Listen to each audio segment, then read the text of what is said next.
Assalamualaikum warahmatullahi wabarakatuh. Halo teman-teman, berjumpa lagi di kegiatan baca buku, di mana buku yang akan kita bahas pada kali ini yaitu masih mengenai buku The Winner is Lying in Yourself, karya Retno Kusuma. Di dalam buku ini terdapat sebuah kutipan yang menurut saya sangat menarik, di mana kutipan tersebut kurang lebih berbunyi, "Jika Anda yakin Anda akan berhasil, Anda pasti akan berhasil." Dari kutipan tersebut dapat kita artikan bahwa apa yang akan kita dapatkan dalam kehidupan ini sangat tergantung dari keyakinan yang kita miliki. Keyakinan ini sendiri bertitik tolak dari pola pikir dalam diri berdasarkan hasil dari berbagai pengalaman dan pemahaman tentang hidup. Teman-teman, kita mungkin pernah merasa gagal dalam kehidupan, entah itu karena tidak menemukan apa yang kita inginkan, atau kita telah menemukan apa yang kita inginkan, tetapi kita tidak berhasil membangun keyakinan untuk mewujudkan keinginan tersebut. Entah karena merasa ragu dengan kemampuan yang kita miliki, sehingga memandang rendah diri sendiri, ataupun bisa karena faktor lainnya. Namun, perlu kita ketahui bahwa untuk menjadi seorang pemenang, kadang kita terbelenggu oleh pikiran-pikiran negatif yang kita ciptakan sendiri, akibat adanya rasa takut akan kegagalan dan pengalaman buruk di masa lampau. Sehingga kita tidak berani untuk mengambil keputusan dan tindakan untuk mencapai prestasi dan mencapai kemajuan dalam hidup. Sehingga kehidupan akan terkesan statis, monoton, dan selalu mencari aman. Dr. Herbert Benson dan William Proctor dalam bukunya yang berjudul Inner Power mengemukakan bahwa untuk menjadi seorang pemenang terdapat proses yang disebut pembebasan diri, di mana pembebasan diri ini merupakan sebuah proses untuk memutuskan diri dari belenggu pola-pola mental yang ada. Konsep pembebasan diri ini merupakan proses yang mencakup perbaikan secara menyeluruh, yang mencakup aspek fisik, mental, dan juga aspek spiritual. Dalam buku ini, penulis menjelaskan bahwa terdapat 4 tahapan pembebasan diri, yaitu yang pertama adalah tahap perjuangan untuk mengatasi hambatan-hambatan mental dan fisik. Dalam tahap-tahap awal perjuangan, untuk mencapai apa yang kita inginkan, kita akan dihadapkan pada bermacam kesulitan, kegagalan, ketakutan, keraguan, bahkan keputusasaan, di mana hal tersebut dapat memicu kita untuk mengalami stres yang mendalam.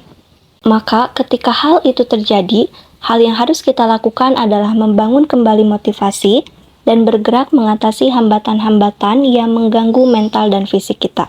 Tahap yang kedua yaitu tahap memicu pembebasan diri, di mana tahap ini merupakan tahap ketika kita harus melepaskan tekanan yang kita hadapi dan memulai mekanisme pembebasan diri dengan melakukan hal-hal yang bersifat menenangkan, seperti berdoa, beribadah sesuai dengan keyakinan, dan aktivitas-aktivitas lainnya yang membangun perasaan tenang dan rileks.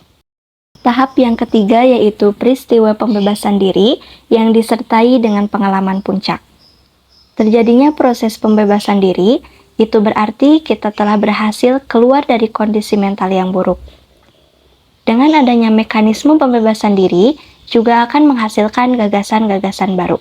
Peristiwa pembebasan diri sering diikuti juga oleh pengalaman puncak yang ditandai dengan adanya pemahaman yang luar biasa yang bebas dari rasa takut dan cemas, di mana pengalaman puncak itu sendiri terbagi menjadi 5 tahap, yaitu yang pertama adalah tahap puncak kesadaran, di mana tahap ini merupakan sebuah tahap pemahaman diri yang memberikan landasan bagi semua usaha untuk memperbaiki diri. Yang kedua yaitu tahap puncak kreativitas, yaitu merupakan sebuah tahap yang membantu mengatasi hambatan mental dan memperoleh ide-ide baru dalam kehidupan. Yang ketiga yaitu tahap puncak produktivitas, di mana tahap ini akan memberikan energi luar biasa di dalam diri untuk melakukan berbagai aktivitas menuju pencapaian yang lebih baik. Yang keempat yaitu tahap puncak peremajaan, di mana tahap ini akan memberikan kesehatan yang lebih baik dan perlindungan dari penyakit. Dan tahap yang kelima yaitu puncak transendensi, di mana tahap ini merupakan tahap yang akan memberikan pengalaman spiritual yang lebih mendalam. Tahap pembebasan diri yang keempat yaitu kembali pada kondisi normal yang baru. Setelah kita mampu melakukan pembebasan diri, maka tingkat produktivitas dan kreativitas kita akan meningkat dari sebelumnya. Apalagi jika kita mampu mengalami beberapa proses pembebasan diri. Untuk memicu agar kita bisa mengarah pada proses pembebasan diri, ada beberapa mekanisme yang bisa dilakukan. Di antaranya, yang pertama yaitu melakukan kegiatan mental atau fisik secara berulang, seperti jogging, mendengarkan musik, dan kegiatan-kegiatan lainnya. Lalu yang kedua yaitu menyibukkan diri dalam beribadah. Dan yang ketiga yaitu bersikap altruistik atau rendah hati. Teman-teman, untuk menjadi seorang pemenang dan untuk bisa memperoleh apa yang kita impikan dan harapkan, kita tidak perlu menunggu sampai semua keadaan mendukung. Bagaimanapun keadaannya sekarang, kita harus mulai melangkah untuk mencapai kesuksesan tersebut dengan sebuah tujuan yang pasti, di mana tujuan akan membantu mengubah sesuatu yang tidak mungkin menjadi mungkin, dan tujuan akan membuktikan bahwa kita mampu membuat sebuah perubahan dalam hidup ini. Terima kasih kepada semua orang yang telah menonton video ini sampai akhir. Selamat berjumpa di video yang akan datang.